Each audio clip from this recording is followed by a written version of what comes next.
Monkey, I was saying this in the other video, but I have a friend in some friends in Santa Monica, and they have a daughter named Bo, and we call her Monkey. She's cuter than you are, though. So don't tell anybody. Don't tell your mom I said that. I'll get in trouble. Okay, so as you can see, Monkey here is a very jumpy dog. And I can ask the dog to sit. Monkey, sit. And she's more interested in getting the treats and jumping up. So usually I go over the dog's head, but she jumps up. Now, a lot of Dachshunds, they don't want the dogs to be on their hind legs like this. This doctor, sit. This vet has not said anything about it, so it's okay. But if you have a Dachshund, check with your vet. Okay, so basically, she's used to jumping up, and then the humans pet her. Anything that your dog is doing when you pet it is what you're reinforcing. So the dog jumps up on me when I come home from work, and I pet the dog. I'm telling the dog the proper way to ask me for attention is jumping up. But now the dog does it in all sorts of capacities that we're not enjoying. So I use a hand motion to put a dog into a sit. So I have one treat in my hand, and what I do is I go and arc over the dog's head, and as soon as they jump up like that, I take it away. I bend my elbow as like saying that's not what I wanted. Now usually what I can do is I can manipulate the dog into a sit by just going over their head, and as soon as they sit, sit. So I let them lick it off my hand. After they lick it off my hand, I say the word sit, and then I tickle them under the chin. So we kind of associate all those things together. Monkey. Now, if you have a dog like Monkey that jumps up a lot, what you can do is I just kind of hold it against their nose. Sit. As soon as the butt hits the ground, I release it into their mouth. Sit. Sit. Now, when the dog, it's hard to see from these guys. Sometimes it looks like they're sitting when they're not. But you have a window of 3 seconds to reward or correct your dog for them to make the connection. So as soon as the dog sits, you want to be putting that treat in their mouth. Now, 3 seconds is the maximum. Sit. 1/3 of a second should be your goal. So if you practice the petting with a purpose and passive training, which are 2 videos that I have on my website a lot, the dog learns that sitting is a good way of getting attention. Sit. Getting attention from people. And it'll start developing a new behavior because that's what gets them the reward. Sit, which we're starting to already see here. I mean, before she was just jumping, I mean, she's still jumping up on me. As soon as she jumps up, I lose interest. I freeze.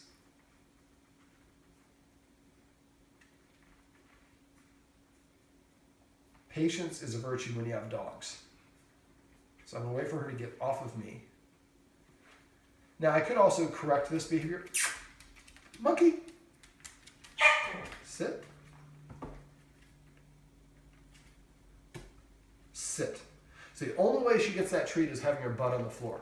Now, passive training and petting with a purpose also help a dog learn to mand, which is learning that sitting, sit, gets them a reward. Now, when I give a dog a command, like right here, I'll give her the command, sit, sit. So I'm really saying it twice, once during the command stage, and then after the dog does what I want to pop that treat in his mouth within 3 seconds and then give it the reward, the treat, and then I say the command word right after. Let's not scratch where I have a dog bite. That hurt. And you're going to get infected. Oh. Now you saw she got up. Oh, he got up. Excuse me. Sorry, Monkey. Sit. So as soon as he sits, that's when he gets the treat. So again, if you have a dog that won't stop jumping, and it's a little dog like this, you can just lead them away from you, put it in front of their nose, and then just start kind of going up. And as soon as their butt hits the ground, release it. Sit. And say the word sit immediately after. Now, petting with a purpose and path training will help with this a lot. Everyone has to stop petting the dog when it jumps up.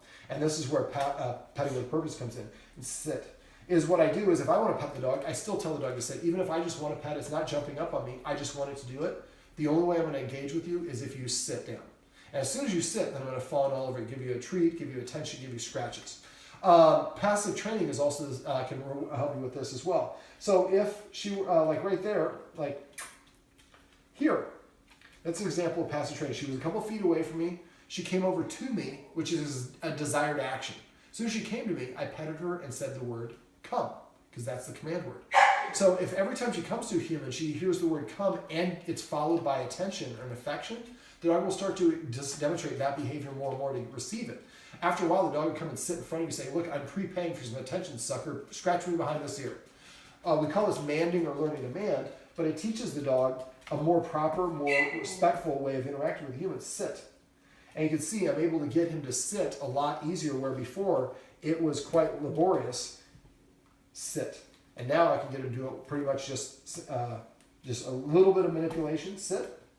Sit.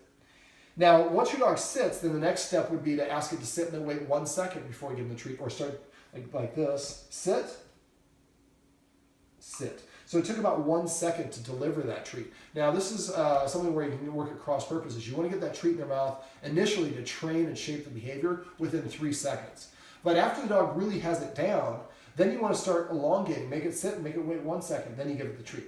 Then 2 seconds.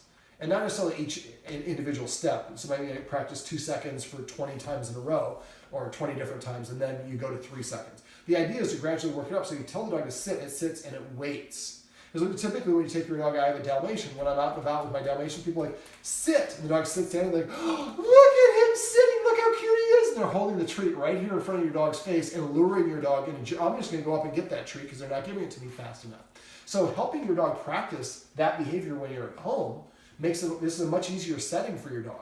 So, I mean, we actually mimic this where we'll actually tell your dog to sit, and then we kind of approach it in a very hysterical way, which causes it to get up.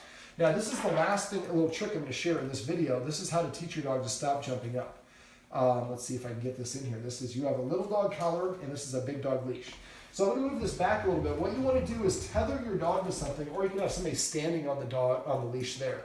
Now, because this dog is really low, I'm going to stand up and I'm going to have the guardian continue to shoot the dog, so you won't be able to see my face probably. Some people will probably think that's an improvement, but that's okay. I'll direct.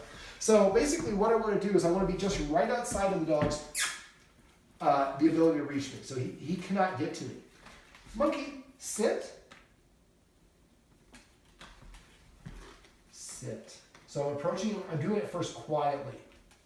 And as soon as he gets up, I turn. I pull myself outside of his access point, and I turn to face sideways. Now I can tell the dog to sit. Now we just did this exercise. There we go.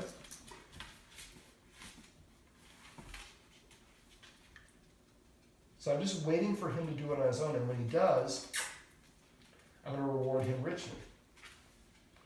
Now you can tell your dog to SIT during this. Monkey, sit. Sit. So I'm petting him until he gets up, and then as soon as he gets up, I lose interest in petting him. So if you do this a lot, the nice thing, now this is, we've been working with him for about 2 hours now, so he's not particularly excited to see me. This is a great exercise to do when people come home. Put the dog on a leash, step on the leash, give it about 2 feet, have the person stand 2.5 feet away from you, looking sideways. So the dog's on the right side or left side. As soon as the dog sits down, you turn and start giving it attention. As soon as he gets up, you go back. And you might repeat this back and forth 5, 7, 10 times. And what you should see, the dog starts sitting faster, and you don't have to tell it to sit each time. It just starts sitting. And as soon as it sits, you want to turn and give it the affection. So you have to let it know that that action is exactly what you need to do to ask me to pet you. And this is nice because you get a lot of repetitions, and especially when you do it when people come home, because the dog's so excited to see you. And eventually the dog will just learn, I have to stay 4 on the floor, otherwise the humans lose all interest in interacting with me. And then you go out and about, and people are just like, you stop on a walk, and your dog just stops and sits automatically, and they're like, your dog is so well behaved. And you're like, of course, we hired doggone problems. But no, you're just teaching your dog the proper way to ask for it is to sit, just the same way that we teach our kids the nice way to ask for something is say please or thank you or can I leave the table or whatever the social graces that we want to teach them. Dogs live in our world. We have different rules than they have. It's incumbent upon us to teach them how we want them to behave. And again, I only like to do it with positive reinforcement. Now I'm going to end this video because Monkey over here is monkeying around and actually getting himself caught up, and he's going to start crying in a minute. But these are some tips and tricks that you can use to stop your dog from jumping up.